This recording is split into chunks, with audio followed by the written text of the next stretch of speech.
ये रही उत्तराखंड के अल्मोड़ा शहर में रहने वाली एक लड़की की खूबसूरत और दिलचस्प कहानी, आसान और नरेटिव शैली में। अल्मोड़ा के पहाड़ों पर रहने वाली लड़की अन्वी। अल्मोड़ा की शांत पहाड़ियों पर सुबह की धूप फैल रही थी। चीड़ के पेड़ों से छनकर आती हवा में ताजगी थी। इसी शहर में रहती थी अन्वी, 15 साल की एक हंसमुख लड़की। हर सुबह वो अपने घर की छत से दूर दूर तक फैली कतरन पहाड़ियों को देखती और कहती, एक दिन मैं इन पहाड़ों के बारे में पूरी दुनिया को बताऊंगी। उसे पहाड़, जंगल, लोक संगीत और अपने शहर की खुशबू से बहुत प्यार था। स्कूल जाते समय अन्वी अक्सर रास्ते में रुक जाती।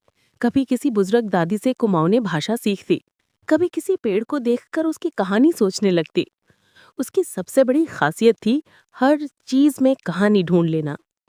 उसकी एक नोटबुक थी जिसे वो मेरी पहाड़ी दुनिया कहती थी।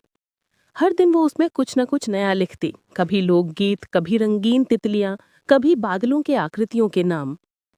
अचानक आया मौका। एक दिन स्कूल में स्थानीय संस्कृति पर आधारित कहानी प्रतियोगिता की घोषणा हुई।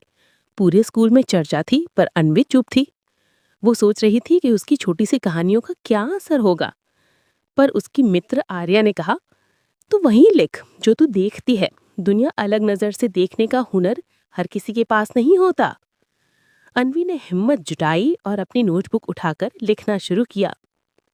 कहानी जिसने सांप का दिल जीत लिया। उसने एक ऐसा किस्सा लिखा जिसमें अल्मोड़ा की गलियां, सूरज की पहली किरण, चाय के दुकानों में बजती लोकगीत और पहाड़ से उतरते बादल सब जिंदा हो उठते हैं। जब उसने मंच पर अपनी कहानी सुनाई, पूरा हॉल शांत हो गया। उसकी आवाज में पहाड़ों की मिठास थे और शब्दों में सादगी। कहानी खत्म होते ही जोरदार तालियां बजने लगी।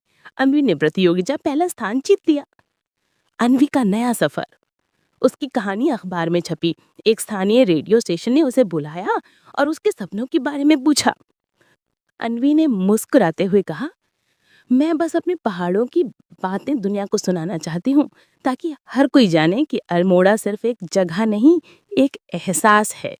और यहीं से शुरू हुआ उसका सफर, एक छोटी सी पहाड़ी लड़की से भविष्य की लेखिका